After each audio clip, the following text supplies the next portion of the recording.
Trigger warning. This video contains references to themes of suicide, depression, addiction, domestic violence, and self-harm, which some individuals may find distressing. God, it was just dark. Like I had absolutely no love or compassion or care for myself. The self-hatred was horrendous. It's almost like a comfort blanket. And it's something that, my mental health was not public. It was not something that I shared or discussed with my loved ones. The things that I was doing where no one could see, it was almost thrilling. There was a sense of comfort in the pain. There was you deserve this. You don't deserve anything. So this, you deserve to feel like a piece of shit. Kia ora nā katoa, and welcome to Let's Get Pre-Sifik, a podcast focused on providing concepts and tools for the kete, or basket of knowledge, in dealing with suicide prevention through a Pacific lens. My name is Wiriamu, or Will, and I'll be guiding us through open, honest, and sometimes confronting talanoa about improving our mental health. Amelia Campbell of Ngāti Tukorehe was raised in the Hutt Valley. When Amelia was 12, she lost her uncle to suicide, and from there her own mental health rollercoaster began. She kept her suicidal tendencies hidden from those around her, but it became public when she was 19, and she was later diagnosed with bipolar. Over the next 15 years, Amelia went on a journey of self-acceptance and recovery.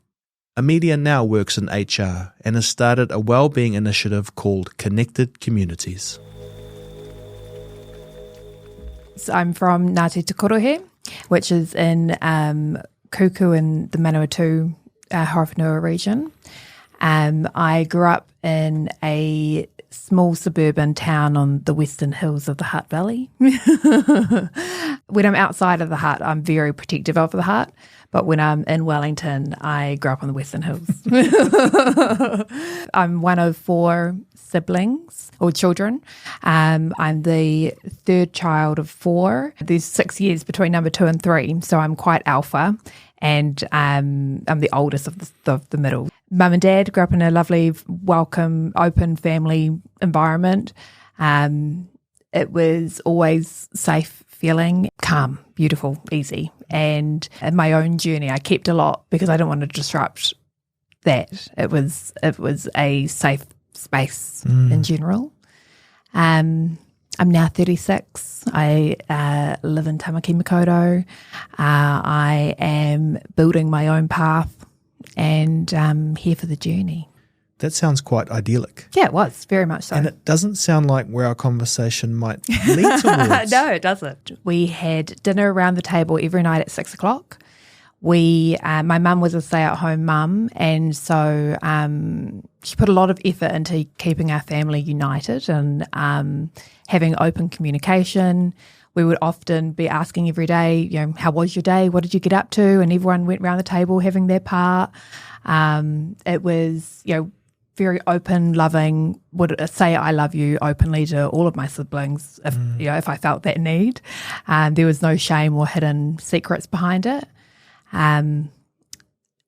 Not perfect, there was definitely struggles there, being that my mum was a stay-at-home mum and that meant my dad was the only one earning, and family of 5 others to feed, family of 6 to look after and house and clothe and educate, and on a solo income it's not easy, so it wasn't smooth, but it was always safe. I guess we can say that you found yourself in some dark days. When I was 12, my uncle committed suicide, and it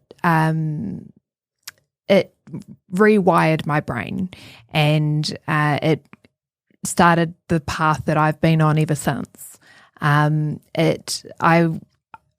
sort of developed a depression, which because I didn't get any treatment for 7 years, it grew into a severe depression, which grew into bipolar, and which is what I was clinically diagnosed with in my 20s. God, it was just dark. I had absolutely no love or compassion or care for myself. The self-hatred was horrendous. I've not ever tried to commit suicide. However, I have cut myself. There's a sense of a pain that sort of alleviated the thoughts, and so I would like pull my hair to a point that pain to try and just get away from the thoughts. Even there was a comfort in pain. It's almost like a comfort blanket, and it's something that my mental health was not public. It was not something that I shared or discussed with my loved ones. The things that I was doing where no one could see, it was almost thrilling. There was a sense of comfort in the pain. There was like, you deserve this. You don't deserve anything. So this, like, you deserve to feel like a piece of shit. And it made me feel whole and a real sense of comfort in that darkness. His death, it showed me that life was in my hands and I could push things and I was in charge, and that gave me also a sense of comfort because I could take it away if I wanted to. By not talking about my thoughts and sharing how I was feeling, the racing thoughts, like I taught myself that a glass of milk soothed the racing thoughts and it calmed my whole body down. So for 7 years, that became something that I really heavily relied on to, just to soothe me, whereas the pain was where I felt comfort. Because of this hug that my mum gave me on the day my uncle died, that was my saving grace. That was something that always pulled me back because I didn't want her to feel that same level of pain. So I pushed things to a point, but there was always that hug was always stopping me. I think for me, I'm a bit spiritual, universal, woo-woo kind of person, and I believe that I was meant to be on this journey, and I don't think I was meant to commit suicide. I think I was meant to have this lesson, go on this journey, have these learnings, and do something with it. So I always had a backstop in my head. I relapsed about 5, 6 years down the track. At that point, I wanted to jump in front of a bus, and so because I was a bit more vocal about things, and it was very evident as well, like I was not in any well shape. I wasn't allowed on the street on my own, and so I was constantly watched and constantly, not allowed by the road. I do have a backstop in my brain that hasn't allowed me to push to actually committing those things. But the sense of comfort in the pain and by cutting and by pulling your hair, there was a real this deep comfort. It felt like a comfort blanket. I have gone to the levels where it doesn't make sense to be alive, and the thoughts and the consumed darkness was very real and was my everyday. It's sadness. It's so there's so much emotion to suicide, the loss and the hardship and the pain and the anger and the love and the loss. It's so much more shattering than you expect on other people. But at the same time, as somebody who was envious of the action, I think there's a strength in it too. That person has gone through so much and they've lived through so much pain, and they, in some cases, they really believe it's for the best for the people around them. So they've been pushed to the limits and shit, so I have a level of respect for people in those, who've done that, because it's the world that they were living in was not livable. We talked about the suicide prevention training we have had, and it's very clear about using words that don't make it sound like it's a positive. When I was in my darkness, that's how I felt. 24 years ago, when my uncle, when he committed suicide, the morning that he passed away, his friend was coming around to tell him that that afternoon a psychologist is going to come around and we're concerned about you. So we've arranged for somebody to come around and have a chat. Usually he would go around to his shed, but instead, for some reason that day, he went into the house and he heard the shot. And, the day could have gone an entirely different way, but it didn't.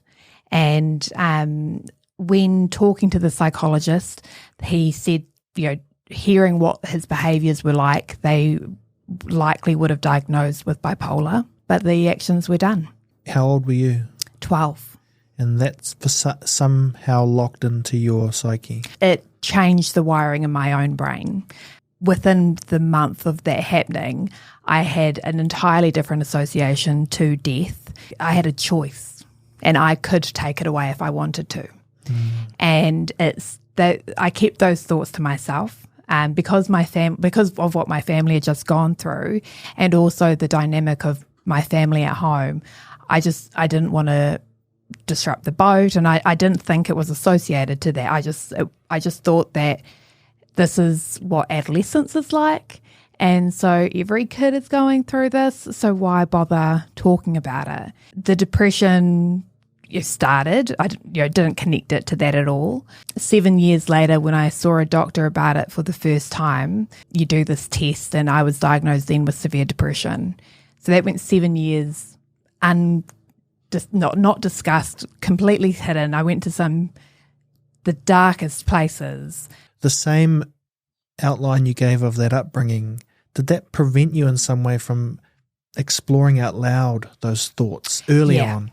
Yeah. You mentioned not rocking the boat. There's something in that, right? Mm-hmm. Where maybe it's assumed, there's all these things in childhood and that's where the festering comes from, but you not wanting to Mine was say so that. safe, so loving. It felt like home.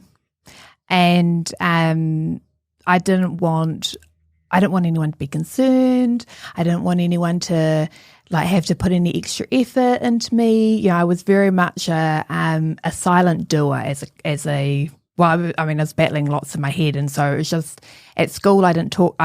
I was more I'd experience bipolar a bit more. I would have days where I'd be the loudest person in class, the most disruptive person in class, the rudest kid, the loudest kid, laughing, and then I wouldn't speak for 3 months. So I was a bit more rocky. My behaviour was a bit more public outside of my family dynamic. When I did go get help and was eventually diagnosed with bipolar, when I told people that I'd worked with when I was young, they were all like, oh yeah, not surprised. So, okay. Thanks for checking. I think if somebody, I've always been pretty open and pretty honest, and I know that sounds weird in the sense I've been hiding, but if you ask me, I will answer you. So no one asked. And what should they ask? If you're concerned, tailoring the question, it's certainly not an easy question, and I don't know how to do it. Each person is different. Each person hears things in different ways, so it's completely tailored to the individual. In my case, I was erratic at work. If I saw a pair of scissors and I'd burst out crying. I dropped a pen and it was the end of the world, and I would only physically be able to work for 15 minutes and my energy was gone. And this one day I was we had these printer labels and the machine wasn't printing on a straight line. So I stood up, unplugged the printer and put it over my shoulder and started walking towards the window. And a team leader came up to me and he's like, what are you doing? It's like, I'm just going to chuck it out the window. Just so matter of fact. And he just took the printer out of my hands and asked somebody to stand with me. He asked me what the number for my doctor's was. I rattled it off, whatever, not even thinking, why is he asking this? He then made an appointment with my doctors for the following morning and said, I just need you to tell them that I think you've got depression. I thought I had glandular fever. And I was like, yeah, sure, whatever. And, I knew that things were going to change, and I called my mum and said, would you take me to the doctors? Because I just knew that this was all whatever was going on was going to become open. So I was flatting at the time and asked her to take me to the doctors, and she waited in the reception, went into my doctor's, said to him, I think I've got glandular fever. My colleague at work thinks I'm depressed. My doctor smiled at me and leaned back, and he said, well, let's just knock the depression one off the list, and gave me the survey to fill out. And then he said, you've got severe depression. And when's this, around 19? 19. Because that's that 7 years of you basically having this internal dialogue and this thing growing. Yeah, this hatred. I think there's a real level of having to be an actor. You don't want to be bothering people. You don't want to be burdening people. So you've just got to, you put on a front. You learn, I mean, Robin Williams, there's a series of comedic actors who hide, have a front. You project this really different image to protect a secret that I was holding only between myself and my uncle. Was holding that tight. I wouldn't have expected anyone to know. But then when I said it and came out to people, they were like, yeah, makes sense. When I was around my family, it was me taming it more, quietening it down, making sure that they're not noticing any signs or anything different, just on a high state of alert. My schools could have 100% have done something about it. My behaviour was, it definitely could have been picked up on there. Same with other places of work that I had prior to, being at my 19. I only worked in 2 places, but my behaviour was erratic. and I just got away with it the whole time. Yeah, and the getting away with it is a feedback loop. When I'm on show, I'm fun to be around, I'm engaging, people have a good time. I also was an alcoholic, so drinking became my mask as well. So I was in that waitressing role. I'd be working there from 10 till 10, and I'd be drinking from 10:30. Yeah. So I was just fun to be around. People wanted me around, and I thought that was because I was drunk, and that side of me came out more. But it was there's a lot more behind it than I knew. Presumably at the end of the Hollywood movie, the person you talk about at work helps you put the printer down. Yeah, you get support, fly off into the sunset. So what happened after? Yes, I'm very lucky that the system worked for me. Yeah. It doesn't happen often. And I am extremely grateful for the services that were given to me through our public health system. God, it was hard. Like all the medications, I tried everything that he could prescribe me under his his level of. Is that what they call SSRIs? Yeah, is that those things? Yeah, and all of the combinations. It was stupid. Like my body got really sensitive, and it became really difficult just to function. The process of finding the right drugs was good 18 months. Like it was hard. Like one day I woke up. I was on this new medication for 3 days. I woke up. My left foot was 3 times its size and bright purple. and presumably, are you still trying to work or function? Yes. And so there's the extra stress. 100%. My work was really good as well. I left until I got better. I was allowed to come back, and I came back in staged hours. So we built it up to getting back to an 8 hour. So I was just so lucky for them. But going through the system, after my doctor couldn't help, he wrote a letter to get me into the DHB service, and it took me about 8 months until I was seen.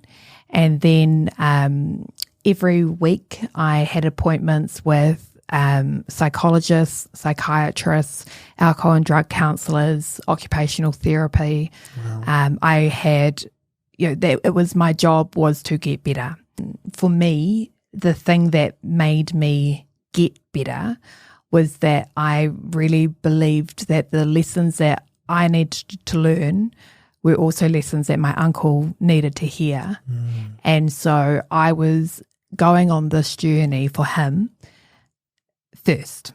the mental state that I was and the self-hatred, the worthlessness, the hole that I lived in, I wouldn't have done the work for me. But I felt that he needed to hear the things that I was going to have the opportunity to learn. And so I went in to do that for both of us. If it's not you, then find something. There's someone you love or someone you care for, or there's something. Your dog, or, like it could be a plant, like something that gives you a touch of hope.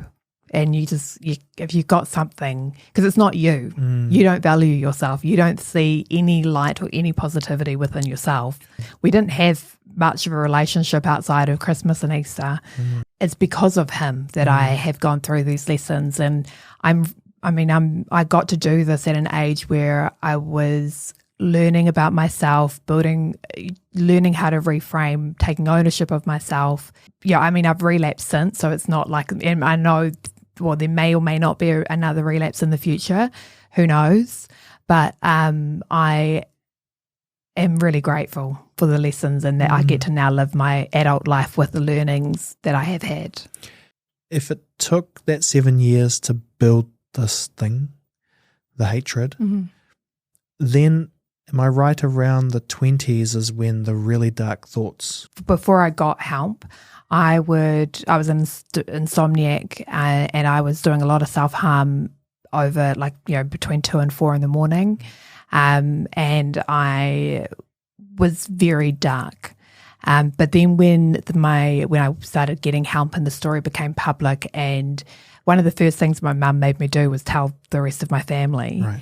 So it was open, and we all knew. The thoughts got a shit ton worse. I was on suicide watch. I had to move back to after telling. Yeah, because everything was public. So that's the current. The walls came down, so everyone could see what was going on in my head, and because it had more space to grow, it got more dangerous. So when we say let the steam out, does it need to be maybe prefaced with there's going to be steam out and it's hot? I have said to my friends who were around at that time and my family, I'm sorry, but I don't want to know. Like, I know I was shit. I know I was an awful human, and I know I pushed them, but I don't want to know what that experience was like for them. I'm sorry, but deal with it in your own space. Like, it would be like it wasn't me, like it was the thoughts on a more public stage. I've blacked those out. I don't know what I couldn't tell. I couldn't go into detail about my behavior. I had a voice recorder, and so I verbally voiced the thoughts and the actions and the things that were going on in my head. Will not listen to them again. No. Holding it in, it festers, it's come out, shit got worse, but it's still the right process? Oh, 100%. Okay. The reason I'm here is because I'm comfortable talking about my story, because I know if I don't talk, the danger of not talking. So now I'm public about my bad eating habits, my previous alcoholism, my emotions, my abusive relationships, my mental health. I am, if I hide anything, then that's a warning for me. That can find you again if we start bottling up. Yeah. When I relapsed, I was 25, 26. My parents were getting a divorce, and there was just a lot of different stresses and dynamics, and I was caught in the middle of a lot of conversations and drama. The first thing I started to do was to control my eating and reward myself for not eating. My partner at the time, he'd raise it with me, and I'd say to him, I know it's a problem, but because I know it's a problem, it's not a problem, so let's not talk about it. He got to a point where he couldn't cope with me having those walls up. We separated, and then 3 days later, I think it was, he calls me and says, I've found a counsellor. I've spoken to him. It was a free service for Māori people. I've shared my experiences with you, and if you want to give him a call, he's happy to see you and have a chat with you. And so got off that call, gave him a call, and that particular counsellor, he taught me self-ownership, self-respect. The suicide tendencies that I was showing at that time was I had this thing about being hit by a bus. I wasn't allowed on the streets on my own. He turned that round for me to be the driver of the bus and for me to own the path that I'm driving and for me to take the direction in my own hands. He taught me self-respect and that I was worth something more. The first lot of counselling I had was cognitive behavioural therapy. So it was more around the thoughts that you have, justifying what they are, reframing them. Are they of value? Yay or nay, move forward. But it wasn't anything around my identity or, it taught me how to think again or how to think in a more constructive and positive light. But it didn't do anything for my soul as such. Whereas the counselling that I had through that counsellor, he gave me an identity. Myself and my career instantly grew after that. Can you find that support on your own, or are we saying that people need to jump in? I think people, if you see things of concern, why not ask? Like you could just say, look, I may be out of line. How are you? Just by encouraging talking and creating a safe space and just knowing that people are there. Like, so if people did ask me how I was, it would put me on guard to be like, I'm seen and I don't know if I want to be seen. It catches you off guard and you don't know how to process it. And you could process it in lots of different ways, but it does make you do process that because you don't want to be seen a lot of the time. First off, I acknowledge my privilege in the sense of being able to have the access to the services, being given the time to go through those services. Like I didn't have children, was on a benefit. My job was to go and get help every day, and I was a part of that service for a year and a half to 2 years every day. So it wasn't easy. It wasn't overnight. It was work. There was homework. There was, so much reflection and challenging what was going on in my head. It was not easy. But lots of people can't give it 2 years getting that work and getting that support. So for so many people it'll be a shit ton longer because, the cost of counselling in general is horrific. That was, for me, it was a free service through the DHB. I'm so lucky. I wouldn't be able to do it if I had to pay for it. You may want to. You may find that picture of hope, but that's still only part of the journey that you have to... to get access to those services are not easy. To navigate the services is not easy. It's so layered and twisted, and my ex knew of that service because his friend had been a part of that service. How lucky was I that he had an available slot? And I was with him for a year and a half as well. Just from your experience, who would you be Googling or emailing? From what I know of the services, and I've worked within that space myself, what I would go to the smaller places first. I wouldn't start off with the big machine because that system is tough. But lots of community services have different levels of funding and different access to things. And I would advise starting off with the small places and call. The second lot of support that I got, there were 3 counsellors there. So it wasn't a big place. What's some things you do that help you keep on that?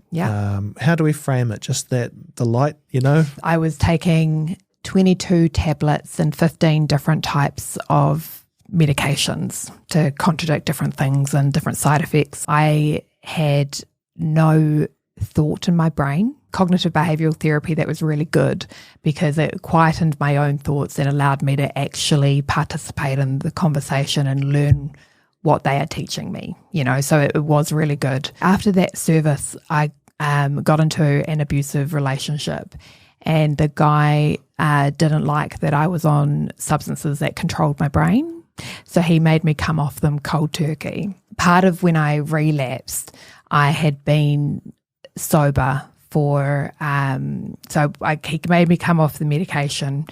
Drinking was not a safe space for me, so I chose, or marijuana was around, and that became my substance of choice. That relationship ended with the police, and it was pretty it was tough. I'd lost my access to weed. I was no longer on any medication, and then my parents were separating. I was being stalked by him. There was just lots of things that were going on. My mental health took a toll.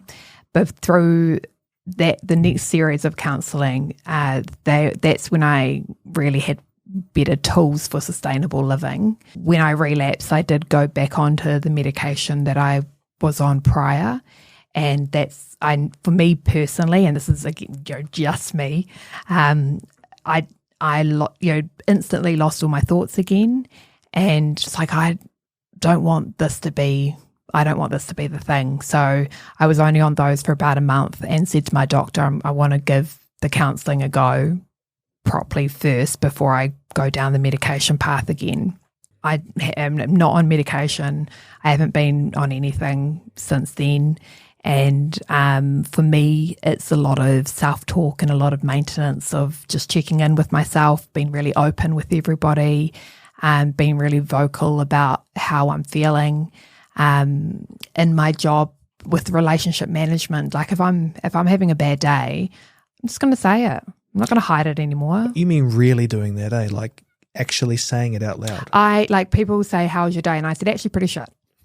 And like it's actually a pretty good tool from a sales point of view, because you stop the conversation because you're used to hearing, oh yeah, good, thanks. How was your day? Rah, rah, rah. So if you actually say, I'm shit, I've stopped the thought, I've stopped the flow of a conversation, and they're now listening to me. Yeah. Then when I noticed that, I then started using it as a tactic when I was calling. So that just enables you to not build anything up. I do not hide. I will walk into, if I'm having a bad day at work, or a bad day, I will walk into the office and I will tell everyone I'm in a shit mood. Talk to me at your own risk. I'm not apologising for anything I say. Can we just say that doing that would be a good thing? Yeah. That just saying what's on your mind probably makes you feel better, probably doesn't let the shadow fester. That's quite an easy thing to vocalise. And if you're wanting to take some first steps of acknowledging your emotions and acknowledging how you're feeling, then it could be a really good place to start, just by saying, oh, actually, it's a shit morning. Hopefully it gets better. I talk to a lot of people with my job. There are days where I will have booked phone calls back to back to back to back to back. And if I'm having a bad day, I'm rescheduling all of those calls. It is not safe for me to be on the phones. Gotcha. Yeah, so I can't do this today. Let's find another time.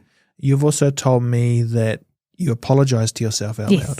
Yes. So is that a way to say, I'm not going to stamp on myself? Yeah, we all say really mean things about ourselves. It's so it's every day. And that was an every second thing in my world. So when I'm mean to myself now, even if I just call myself a dick for dropping something on the floor, I will say out loud, you're not a dick. Sorry, Amelia.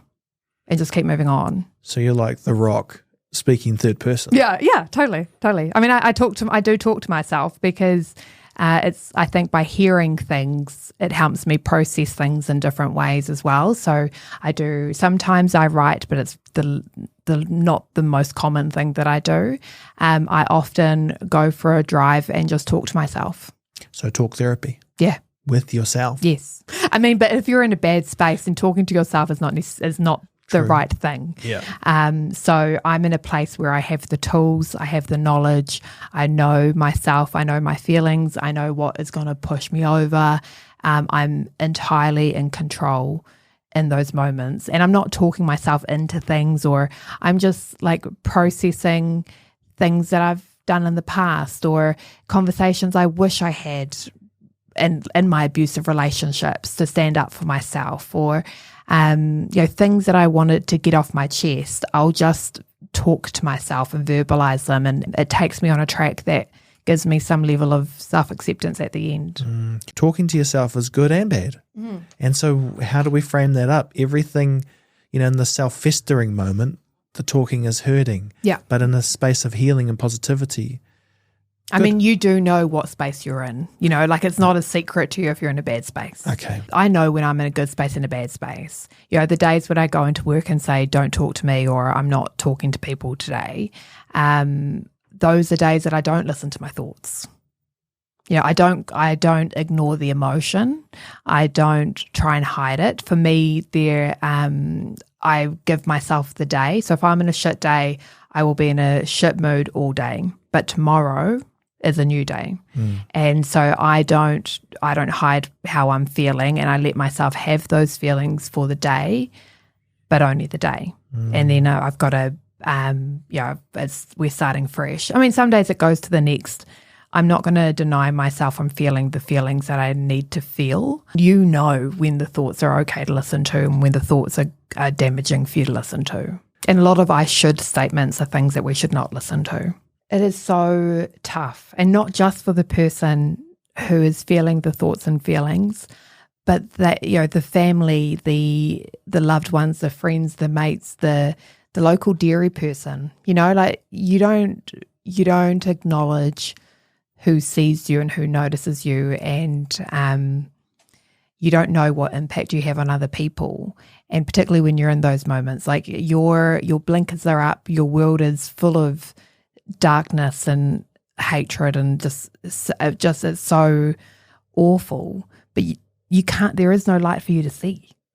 You know, so it's not easy. And and then for the people who have lost, that pain doesn't go. You know, 24 years later, it's still, he's not forgotten, he's not gone, but he left behind a family, he left behind 3 daughters and a wife.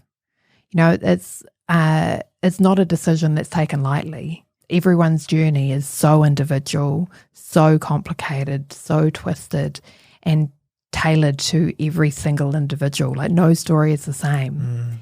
And so mental health is always going to be complicated because we all have different perceptions based on the experiences, and no one shares the same experiences. Even my siblings, you know, because we're different people, we have the same similar experiences, but perceived in entirely different ways. So you can't, you know, there is no one that has the same experiences and feelings and perceptions and views as you. So mental health is complicated. There is not a one size fits all. And I think, you know, because it's complicated, people don't want to talk about it or deal with it because it's a can of worms. Through the first lockdown, I lost my job. I really started to think about what I wanted to do in the world. For me, it is about a lot of my why is driven around giving people the tools to be able to deal with mental health and be able to be sort of self-sustainable and have a different layer of understanding. I think having an understanding leads to, you know, more compassion, more support, it just creates a safer environment for everyone, regardless of healthy mental health or not. I started a business with this initiative called Connected Communities. I mean, I've got a 9-to-5 job because I can't, I've got bills to pay.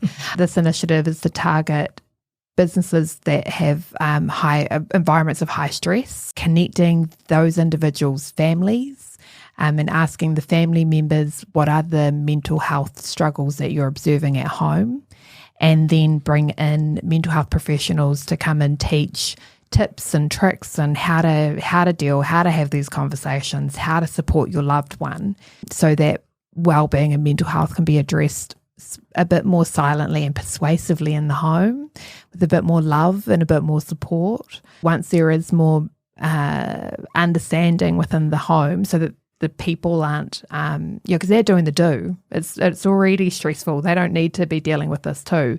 But once it's involved in their home, I hope it would lower those boundaries, and then you do some of the work with them too. Yeah, having good conversations. I've got a decent bit of interest, and it's something I really believe in. That journey you described it's like intense, what you talked about. It's real. It's probably more than I ever thought I would ask someone, you know. We've peeked into your brain, and that's not fair in some ways, but I came here willingly. Yes, yeah, but it's still not like, it wasn't a fun chat for me. You know what I mean? I've had way more fun. Yeah, but hopefully it's useful and helpful, and people, like I said, can take away the bits that are useful to them. We'll see you soon, and we'll have another chat when, every company in Aotearoa has booked your service. Fingers crossed. Awesome. Thank you.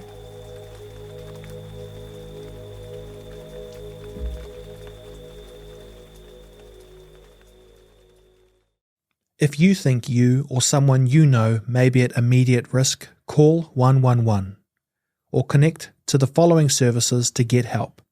Text the Need to Talk Helpline on 1737.